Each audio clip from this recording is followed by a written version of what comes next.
So that's where sex education comes in. Okay, I was in this really abusive relationship and I don't understand the correlation between touch and intimacy. So where do you talk about that at? Okay, I'm done being mad about, the situation I was in. Now what do I do? And that's where we come in. That's where you make a safe space for people to be able to mess it up without experiencing the trauma that comes with it.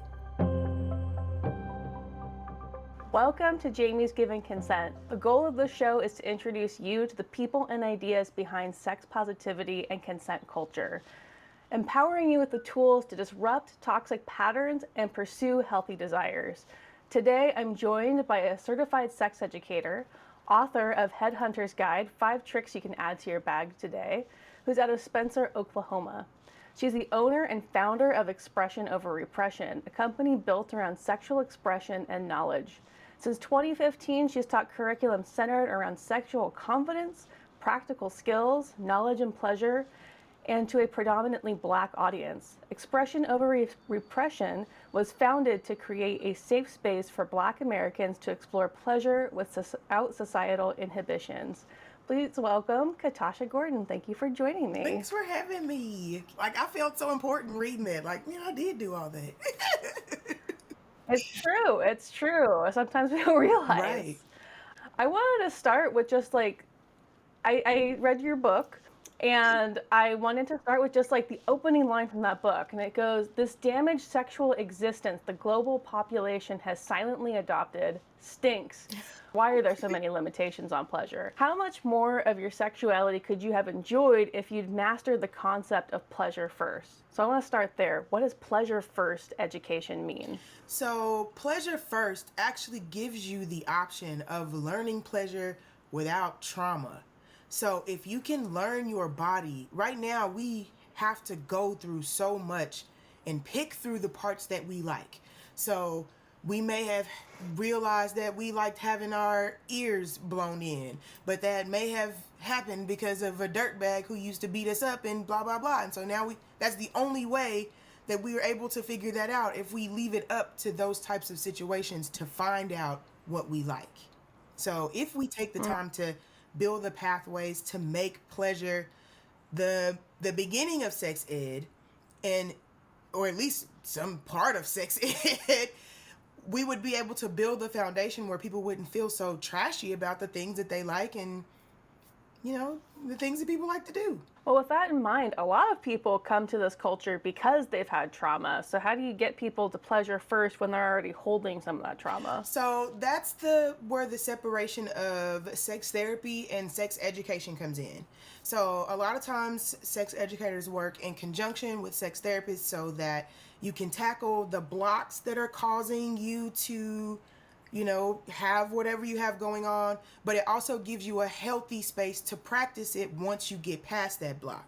So that's where sex education comes in. Okay, I was in this really abusive relationship and I don't understand the correlation between touch and intimacy. So where do you talk about that at? Okay, I'm done being mad about, the situation I was in. Now what do I do? And that's where we come in. That's where you make a safe space for people to be able to mess it up without experiencing the trauma that comes with it. I think that's a beautiful thing, because having a safe space lets people actually have an expression and have breakdowns and not be punished for it. Exactly. So in talking about your book, I want to talk a bit about the recipe, because your book's all about the art of fellatio and penis pleasure. Right. So talking about that recipe, you start with enthusiasm, and then it gets very specific about direction of approach and lip position. So let's start with enthusiasm. Maybe you could walk us through that recipe. So a lot of, when you look up, how to give a good blowjob, a lot of the stuff is, make sure you are relaxed and, that you want to do it, and, make sure that you talk to your partner about what they like. But okay, that's great, but then what do I do? How do I, what if I throw up? And what if I scrape, there's so many other things, and there's a technical side of everything that we do. And I think that's one of the problems and the reasons why sex ed feels so taboo is because we've made it into one of these magical things, because we've lumped it in with sex, and sex is only can be experienced in this magical realm, and if you're not in there, then you're doing it wrong, and you shouldn't be doing it that way. It should only be this way. So when you put it that way, it's like you don't need to learn it. You just get into this way and do it that way, and that's all that it's going to be. And so when you do that, of course, people are still going to be doing these things. They're still going to be out here piddling and doing it, but they're just going to be a lot more secretive, and then it makes it more difficult for people to find, their tribe or whatever. So what do you do when you want to learn? Okay, well, you need to break it down to a technical process, okay?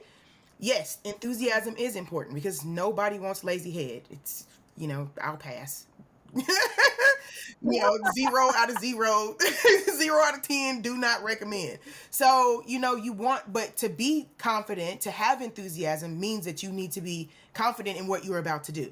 But you need to also want to be there doing it. So, yes, that is important.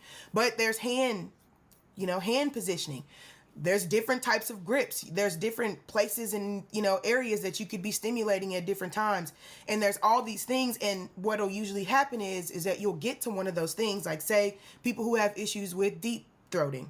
So, or I don't know what the technical term is, but it's deep throating. So people who have issues with that, they're like, oh, I can't do that because, I'm going to throw up. Okay, well, let's talk about how you were doing it to figure out why you threw up, because I do it all the time and I don't throw up.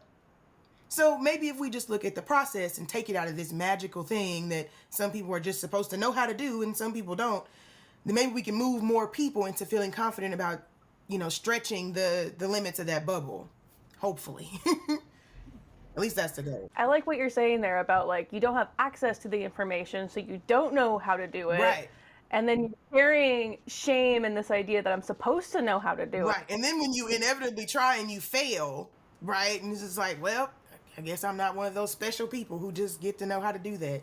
Yeah, and as you're saying that too, it's like there's not this special category of people who have all of the skills and like you're never going to have them. And I think a lot of people really think that way. They really do believe that. They believe that people who are like this, like me, they just think I'm born. Like, how did you get like this? I just chose to be. Like, it was really just saying, y'all, I don't give a fuck about, I'm sorry, I don't care about y'all. This is about me, and I'm really excited about this, and I'm just gonna lean into me. And because of that, people see me doing that, and it also inspires them to want to do that as well. So it's not even just the sex education of it. Enthusiasm is the biggest one, because you need the confidence to want to be there. And so, because if nothing else, even in my worst days, I'm always gonna have the confidence to show up for the day. So because of that, someone else may be inspired by that and decide, okay, well, if she can do it, I can do it too. And then boom, look, everybody happy. Seems easy to me. That. Seems easy to me. Yeah, definitely. And I think like anything you're working through, it's like once you get there and you try it and you realize like all that fear was really in your head about what you could or couldn't do. And it's crazy because you know that every time. You know that with everything that you've ever been scared of at every time, you know that once you get there, you're like, man, it was stupid. Why was I so scared? And then the next thing you get scared of, you do the same stupid thing again. We just do it over and over and over. So if we could just, stretch that bubble a little bit, maybe more people can get under it. And again, it's not for everybody. Some people do choose this is the capacity in which I want to experience sexuality, and that's fine. But everybody does not have to go in there.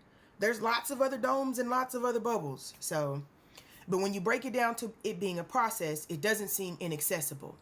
It doesn't seem like something I'm just supposed to magically have. You turn it into something I can learn. And by doing that, you give people the tools to decide, do I want to be better at this skill set? Do I want to improve here?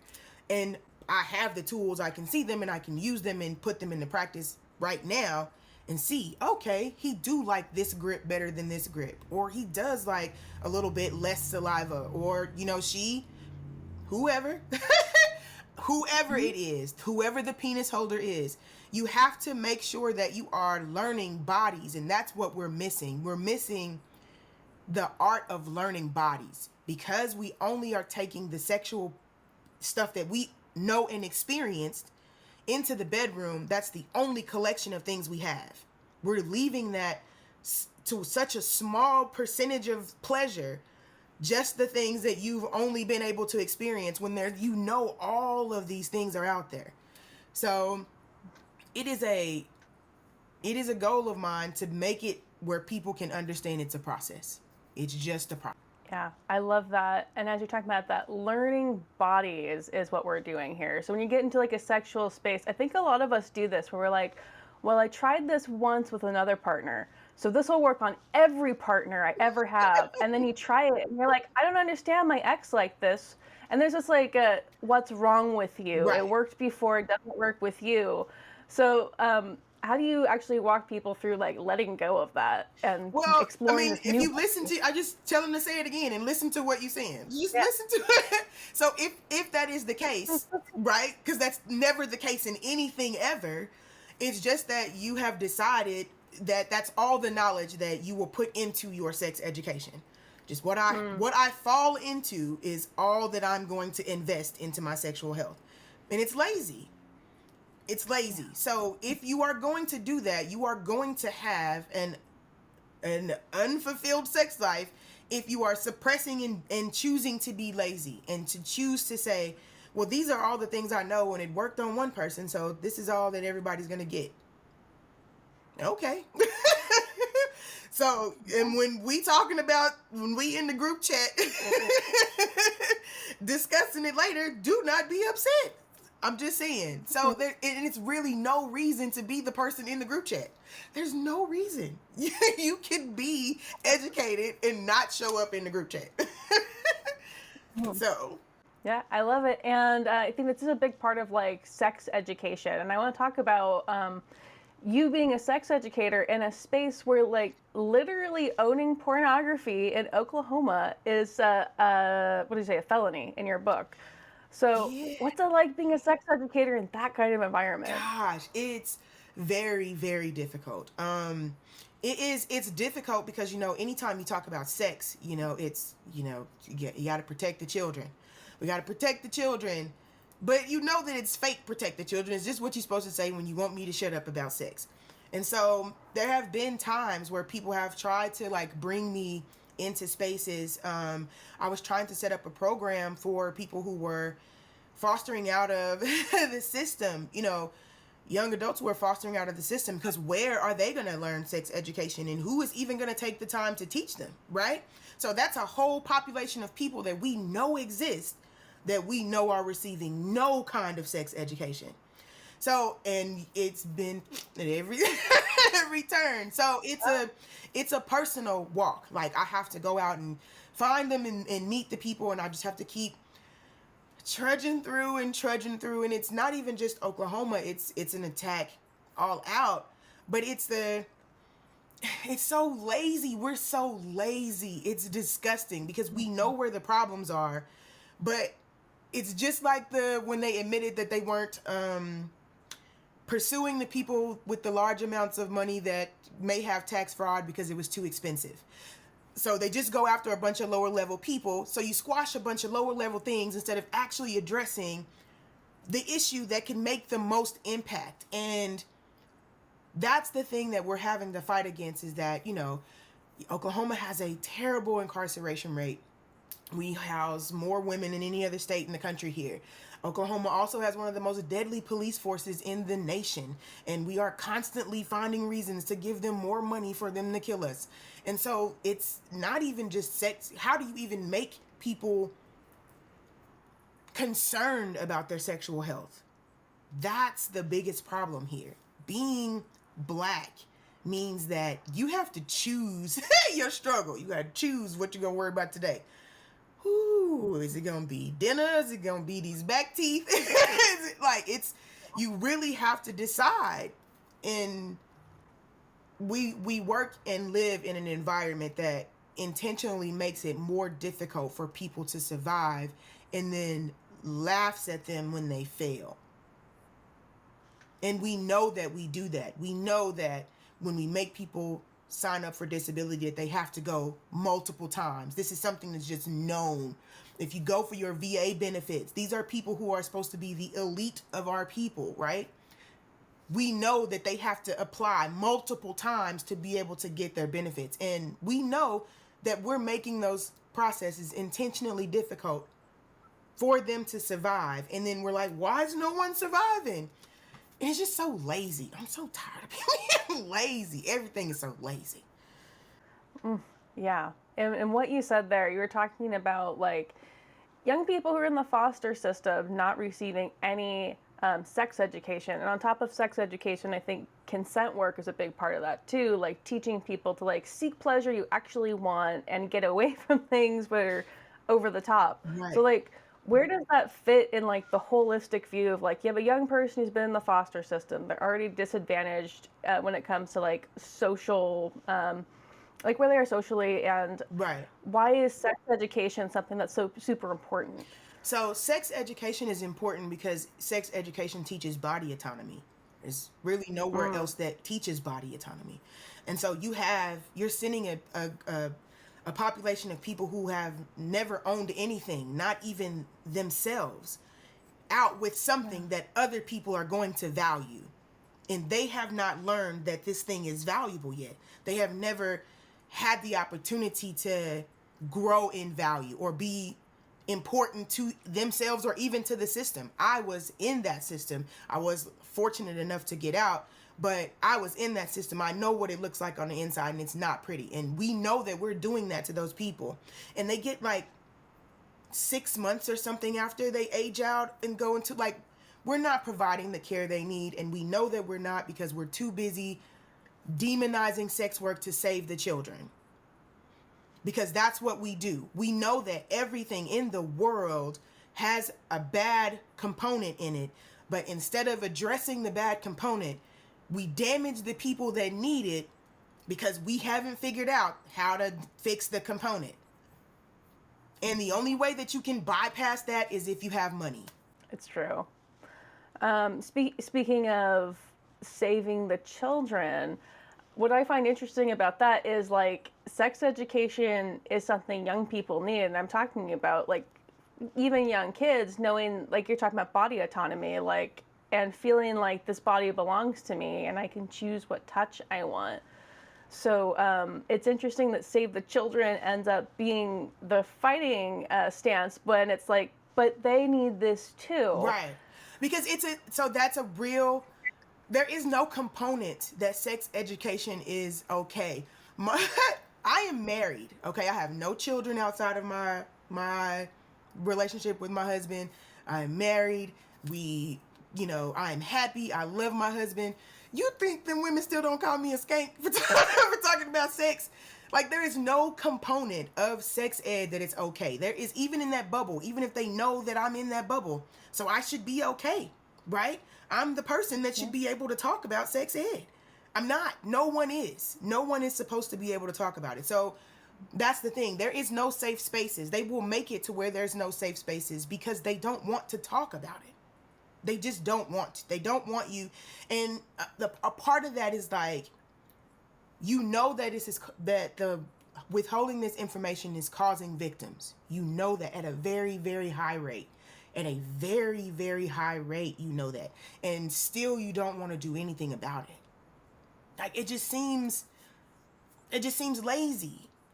I mean, I keep saying lazy, but I'm really just disgusted with how we handle things. When you start looking at things through processes, you realize that this is a shitty process. Like, this process is terrible. And a lot of our processes are terrible, and we're making them into this, these magical things when they're really just terrible processes.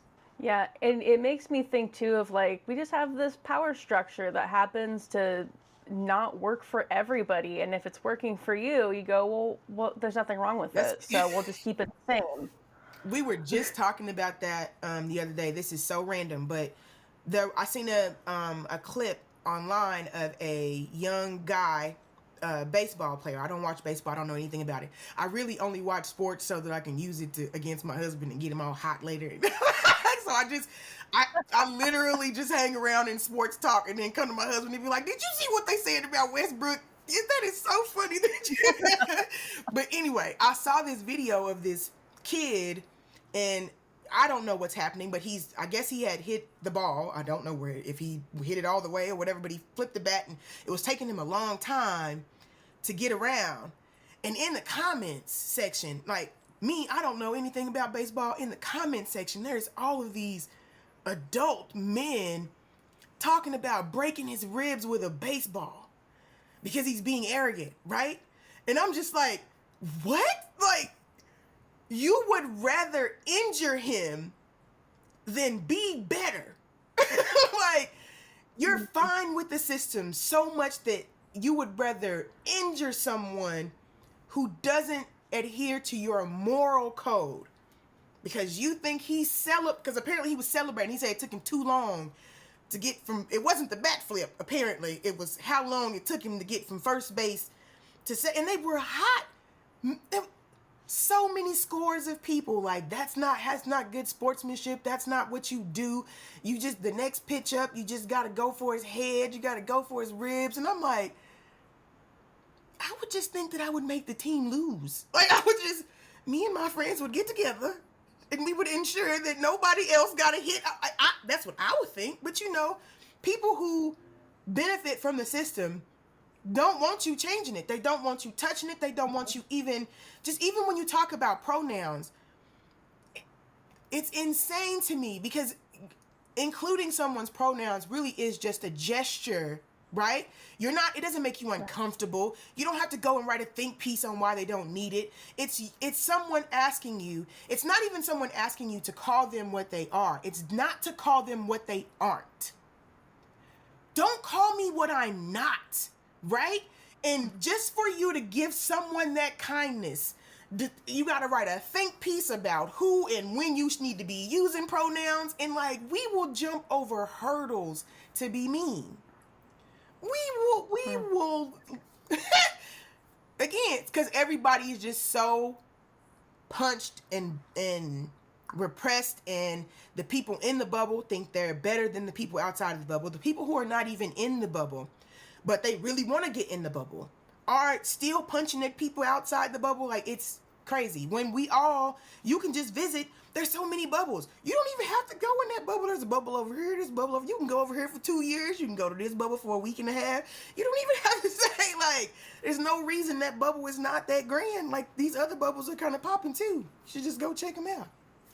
Yeah, and at the core of what you're saying, what I'm hearing is like, for one, we need to like not be lazy to put the effort in to go, okay, if it's benefiting me, who's it not benefiting?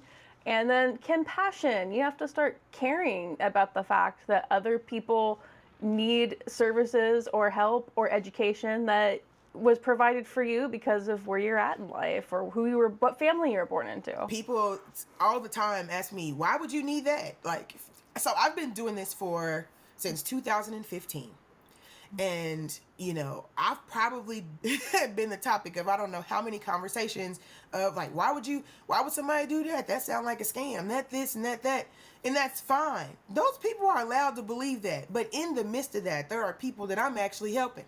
So what they doing in that bubble over there don't matter to me because I'm over here in the bubble of the people who need me and who are using me and who I fit in with. So we really spend a lot of time being worried about what other people have going on because we don't want to look at ourselves.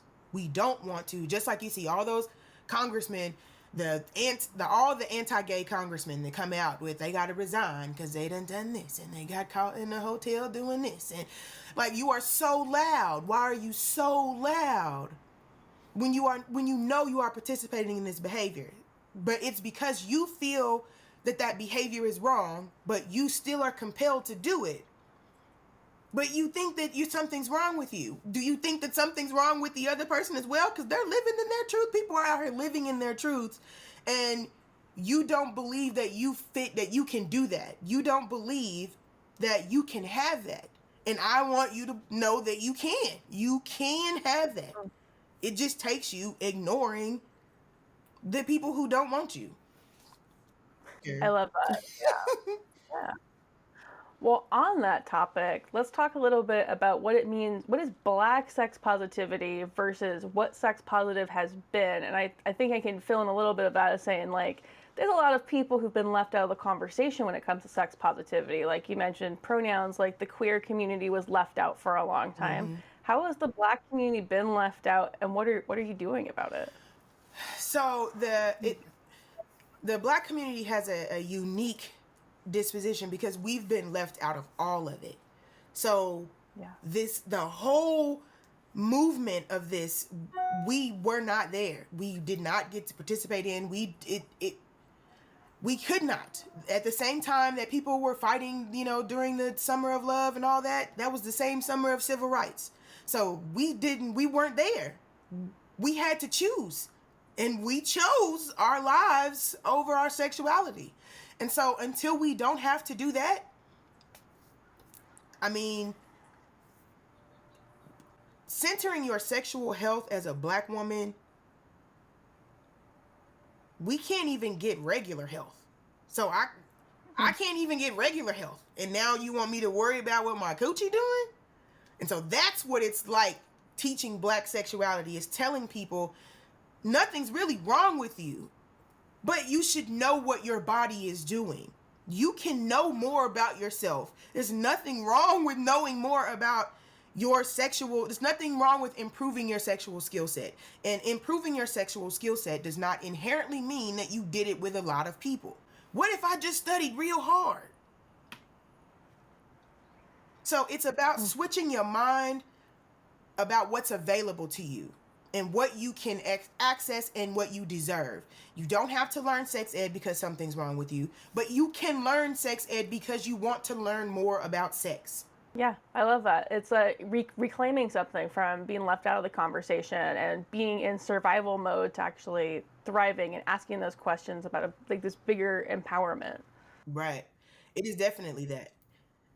It's we have a lot of things to be worried about. And Black women are mothers, and Black women are doctors, and Black women are nurses, and so there's, on top of you being a Black woman and being, at every sex intersection, here you are now still expected to perform and produce at higher levels than the people around you. And then as for my job, I have to convince you to care. I have to convince you to care about yourself.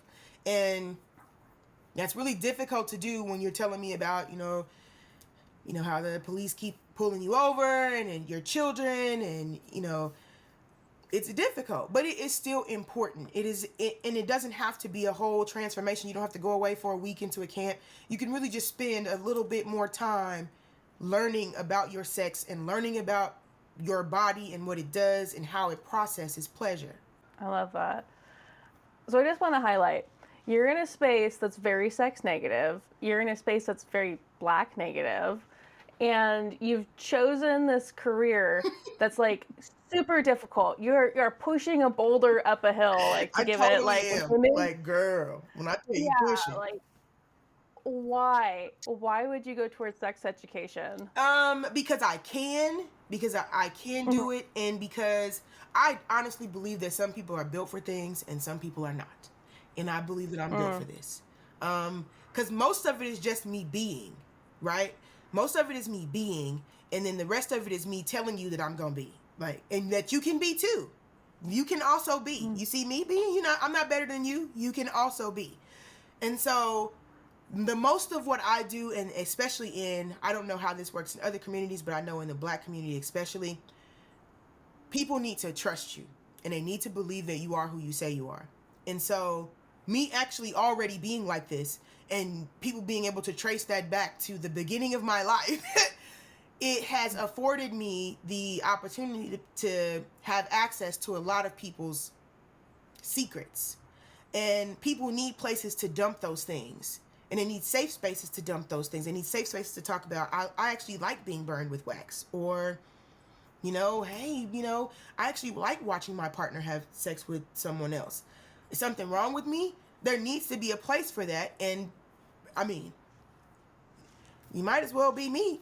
Pay me, but yeah, just come on over. Like, Yeah, come on over. I mean, I think that that's important. And I think that with everything that is going on around me, it seems big, but it's not, because there's the few people that I do get to grab. And when I say few, I mean, it could be a bigger reach. I could be reaching more people, but when I do, I reach people. I am actually talking to people, and those people are talking back to me. So it doesn't make me feel like I'm talking in vain or I'm talking into the air. And so when those blocks come up, all I have to do is remember that there are people who are in my inbox daily saying, I'm so proud of you, and because of you I did this, and this happened at work. And my friends and my mother-in-law has adopted What Would Catasha Do. Like, so people are moving in my energy, like, okay, well, if she can do it, I can do it. So if that's what it's gonna be, then that's what I can stand in that. I can be that person for them, because I can take the blows. I'm gonna still look like this when it's over. Beautiful. As we're talking about this, you're also going to be doing a workshop for Sex Positive World. It's on April 23rd. It's based off of your book, The Headhunters Guide. Right. Can you tell us a little bit about what we can expect on that day? So we're gonna go through some techniques. So we're gonna make it a process. So we're gonna talk about the process of a blowjob. What do you need to do? What's the best way to hold your body? What kind of grips, can you have? Talk about pressure. We're gonna talk about saliva and talk about, the nerves and different ways that we can stimulate different erogenous zones. So we're gonna go through it. We're going to learn some parts. We're going to learn some tricks. We're going to learn some nerve paths. And then we're going to go through each one of the moves. I love this book. This is my very first book. And it happened so crazily because, and I say crazily, I'm a spur of the moment person. I'll just be like, okay, I'm going to do it. And then in 48 hours, it's done. And so I was like, I think I was looking for how to give a good blowjob out, because I do classes. I have a sex ed library. So I was looking on to use for resources. Like, well, let's see. And I kept just finding the same thing over and over and over. Just relax and talk to your partner and, make sure that you are doing this. And, it wasn't any strategic steps. And I was like, this is ridiculous. Like, there's a manual, there's a process, a workup, what you need to do, how to build it up, what to pull, what not to pull, when to use teeth, when not to use teeth, because there is a time. So there are all of those little things, right? You hear, don't use teeth, don't use teeth. Ask someone who has a penis. There are times when teeth are just fine if you know what you're doing. So put yourself in the bubble of the know and figure out when it's a good time to use teeth and how to use them. Because obviously there is a time, that some people enjoy that. And it is really just you believing that you deserve to learn this. You shouldn't feel bad about wanting to know how to give a good blowjob. Baby, I can tell you some stories. But listen, it is nothing wrong with being good at sex, okay? And it doesn't mean that you have to sleep with a lot of people to do it. It just means that you know what you're doing. And if you know what you're doing, you don't have to sleep with a lot of people. But if that's what you want to do, that's fine too. But I'm saying those two things are not together. They're not linked tracks. They are very much separatable. So if we can tell people that it's okay for you to want to learn about a blowjob or want to do a intruder role play and learn how to do that safely, those types of things should be available to them. That is why I do what I do. I love it. And I love too, it's the first book. You already promised in the book, you're like, there's going to be more practical guides. Oh yeah, so I have April the 30th, I will be dropping the technical guide to intimacy, the technical guide to creating intimacy. And I had a sexy self-care journal in the month of February that launched, but I'm actually going to do another one because the men asked for one, which completely surprised me. So, when the men's ask for stuff to make them better, you got to run. So I actually have a sexy self-care journal for men that's going to be dropping next week. I told you, I get an idea, I'm gone. I'm done. And so, yeah, I'm going to have I have my next books for the next 5 years. I have all of my books in the next Wow. 5 years already lined out. Nice. I love that. And your intimacy guide for men then will probably be out before this episode's out. Yes. So if you go to your website and check it out. Yes, I will have it. It will be available on Amazon. They are 28-day sexy self-care journals. I actually have them for I did the first one in February for the 28 days of February. We went on a sexy self-care journal. And then some of my guy friends were like, so where is the one for us? And so I'm putting it together, and it's not necessarily a men's or women's, but I will say that for the Black community, to be able to get the information out there, it is still a very binary community, but you can pick up either one you want. However you identify, there is one for you, even if you identify as both by both of them. But I want it to be, we talk about making, reigniting our sexual energy and using our sexual energy, but nobody really gives anybody practical, what does that mean? What do you do? Does that mean that I just stand in the mirror and love myself? Like, no, it's a process, and there are things that you have to pour into yourself to get you to that point where you can start believing it. And so that's what the journals are for. I love it. You've got lots of really great advice. I really enjoyed reading because it reads like how you talk, whereas I'm like, oh, it sounds like a friend. Yeah. Everybody says that. I heard it in your voice. I hear it in your voice.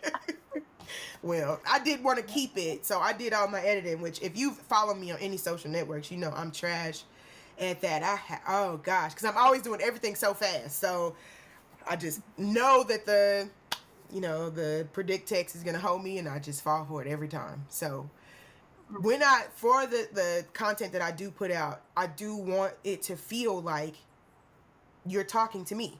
And because it makes you feel like you can do this. It makes you feel like, oh, okay, I just got to do this and learn this and figure this part out and try this. And it gives you options of different things to try to see which one it is that your partner does like.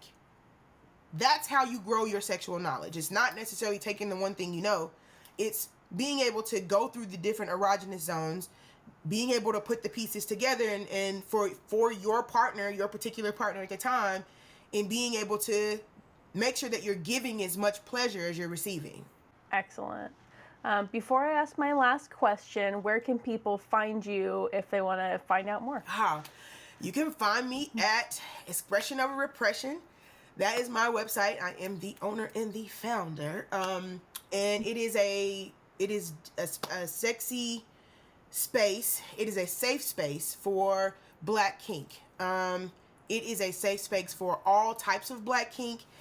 And I just say Black kink because the language is mine. I do not change it to. So if you understand what I'm saying, then welcome. If not, then move on.